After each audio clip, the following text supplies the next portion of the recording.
Alright, before I get too involved in this video, I need to remember a few things.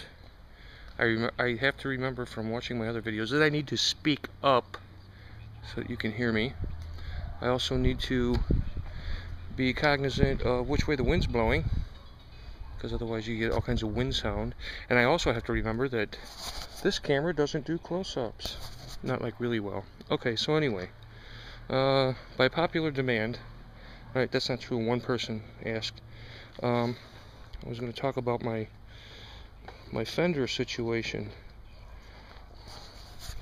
This is the fender, not the fender, but the back rack that I have that the panniers go on.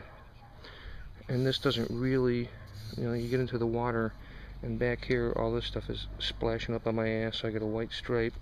And I was going to build something, but I had to watch out for where the panniers hook on. I had to make sure that those aren't going to be in the way, so I was going to have to make something, cut it out and all that crap. But what I did is I wound up finding this on the side of the road. This is a chainsaw blade cover. It was this horrible bright orange before. I went out and I got some paint that goes onto plastic real well.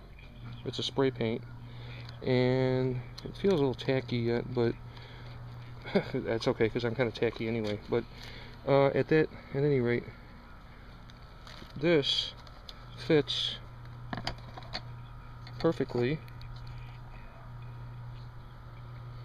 It latches onto there and it goes out far enough. It does not impede any movement of the clips for the panniers. And what I did is I bought a black hinge.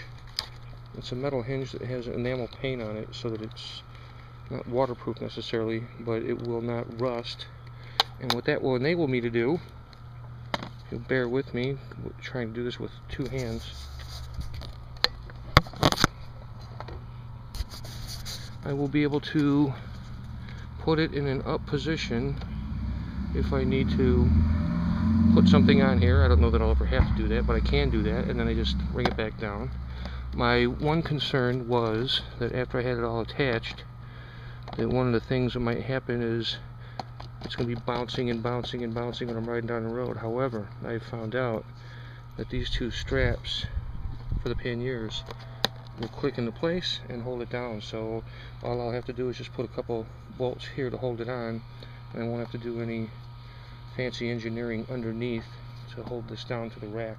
But that's going to work. And total cost, the hinge was $4.50, and spray paint, I think it was $3 for the can. So a free piece of plastic that's perfect size, I might add. Few nuts and bolts that cost me almost nothing. $4 hinge rather than a $40 to $50 aftermarket fender. I am like MacGyver. MacGyver has nothing on me. And I wasn't going to put this on today, but I think I may, because as you can see, it's sunny over there, but it's a bit cloudy here. That doesn't necessarily mean it's going to rain, but it could. And just to be on the safe side, that's what I'm going to do. I'm going to put it on now, two nuts and bolts, and we're all good to go. Enough said. Oh wait, what else was I? There's three things about my videos. No close-ups. I need to speak louder. I need to make sure there's no wind going into the mic. Oh, and make it about something interesting. Well, I can't help you with that, but anyway. Alright, that's enough.